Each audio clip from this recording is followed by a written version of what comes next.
She climbed the steps slowly. She was only 22 years old. She wore a white dress, her hair pulled back. She was surrounded by a silent crowd, and at the top of the stairway, the blade already awaited her. It was the 11th of September, 1599, in Rome, and Beatrice Cenci, young, noble, beautiful, was about to lose her head. But why? For being too beautiful, for being a woman, or for daring to defy a monster? This is not a story of war. It is not a story of politics. It is a story of power, of silence, and of a woman who paid with her blood for being born into the wrong house. Because Beatrice was not merely the victim of a sentence, she was the portrait of injustice in her time. And what you are about to hear is as real as it is cruel.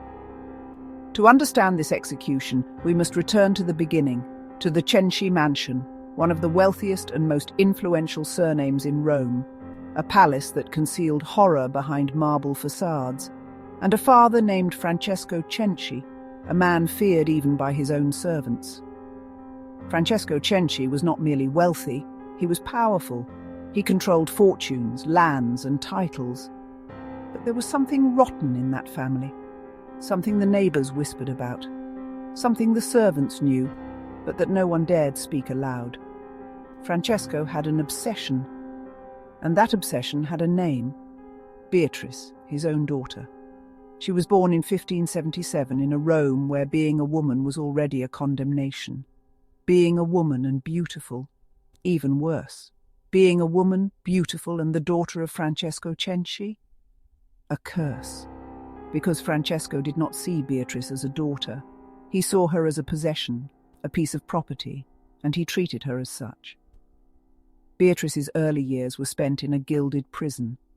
She grew up surrounded by silks and jewels, but without freedom. Francesco kept her isolated in the palace, away from the world's eyes. Why? Because he knew her beauty would attract suitors, and Francesco did not want to share Beatrice with anyone. When she turned 15, the situation became unbearable. Francesco began to show an interest that went beyond paternal. He would enter her chambers without warning. He would watch her while she dressed. He made comments about her body that left Beatrice terrified. And when she tried to resist or complain, Francesco used his absolute authority to silence her. But what exactly was happening in that house? The servants spoke of screams coming from Beatrice's chambers during the night. They spoke of locked doors, of constant tears, of a young woman who was losing her sanity. Francesco had transformed his own daughter into a prisoner in her own home. Beatrice tried to seek help. She wrote secret letters to relatives, begged servants to carry messages outside the palace. But who would believe a young woman against the word of one of Rome's most powerful men? Francesco had influence in the Vatican, enough money to buy silence, and the law on his side. After all, he was the patriarch. Beatrice was merely his daughter. The situation worsened when Francesco decided it was time for Beatrice to marry, but not to just any man, to someone he could control completely, someone who would not question the strange conditions of such a marriage. Francesco wanted to keep Beatrice close, even after marriage. He wanted to continue having access to her. It was then that Beatrice met Olimpio Calvetti, a young soldier who worked at the family castle. Olimpio was different from the other men Francesco brought around. He was gentle, respectful, and genuinely cared about Beatrice. For the first time in years, she felt there was someone who saw her as a person, not as an object. The romance between Beatrice and Olimpio was secret but intense. They met in dark corridors, exchanged hidden letters, planned a future far from that prison. Olimpio promised Beatrice he would take her away from that house, that he would protect her from Francesco. But Francesco discovered their relationship. Francesco's reaction was explosive. He immediately dismissed Olimpio, forbade Beatrice from leaving her chambers, and increased surveillance over her. Worse still, he began punishing her in ways that left Beatrice in complete despair. She realized she would never be free as long as Francesco was alive. That was when the plan was born. Beatrice, together with her stepmother Lucrezia and her brother Giacomo, began conspiring against Francesco. It was not just about freedom, it was about survival. Francesco was destroying everyone's life in the family, and they knew the situation would only worsen. The plan was simple but dangerous. During a trip to the family's rural castle, they would hire assassins to eliminate Francesco. They would make it look like an accident. They would say he fell from the balcony during the night. No one would question the death of such a hated man too closely. September of 1598. The Cenci family was at Petrella Castle, far from Rome. It was the perfect opportunity. During the night, 2 men entered Francesco's room. He tried to scream but was quickly silenced. Within minutes, Francesco Cenci was dead. The tyrant who had terrorized his family for decades had finally met his end. But here lies the problem. Francesco Cenci had enemies throughout Rome. He had debts, disputes, political conflicts. Anyone could have had motives to kill him.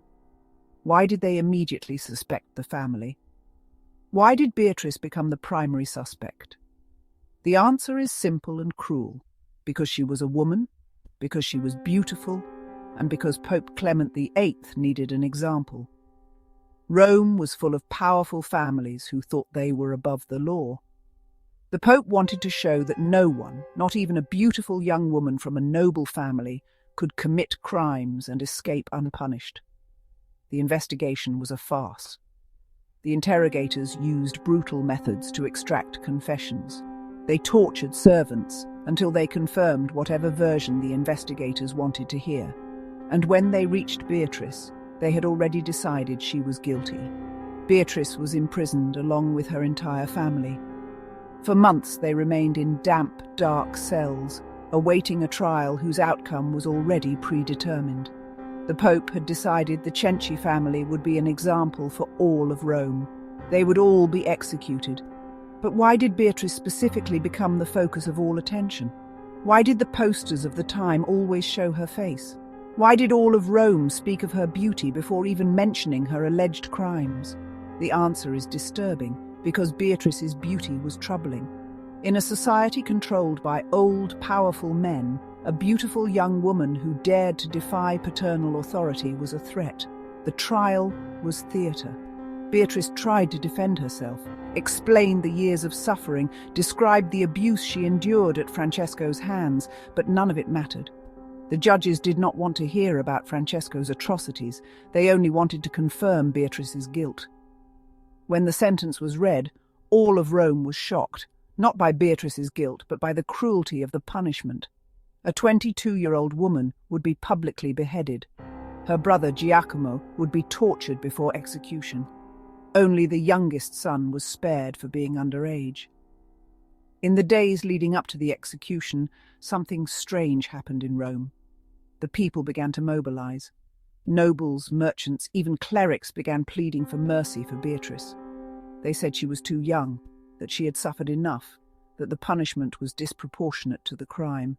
But Pope Clement VIII did not yield. He had decided that Beatrice Cenci would be an example, and nothing would change his mind. In fact, Beatrice's popularity only reinforced his determination. He could not allow a criminal to become a popular heroine. The 11th of September, 1599. The Sant'Angelo Bridge was packed. Thousands of people came to witness Beatrice Cenci's execution. Some out of morbid curiosity, others out of compassion. Many hoped that at the last minute a papal pardon would arrive. Beatrice appeared dressed in white like a bride. Her hair was pulled back, her face serene. She did not cry, did not beg. She walked with a dignity that impressed even her executioners. When she reached the scaffold, she said a silent prayer and knelt. The executioner hesitated. They say his hands trembled. Executing such a beautiful young woman who had suffered so much seemed wrong even to a man accustomed to death. But the orders were clear. With a swift movement, the blade fell.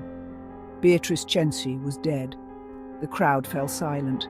There were no shouts of approval, as was common at executions. There was only a heavy silence, as if all of Rome knew it had witnessed an injustice. In the following days, flowers mysteriously appeared at the execution site. The people had transformed Beatrice into a martyr. The story of Beatrice Cenci spread throughout Europe. Poets wrote about her. Painters portrayed her tragic beauty. Writers transformed her life into legend. She became a symbol of the struggle against oppression, of feminine resistance against patriarchy, of the injustice of absolute power.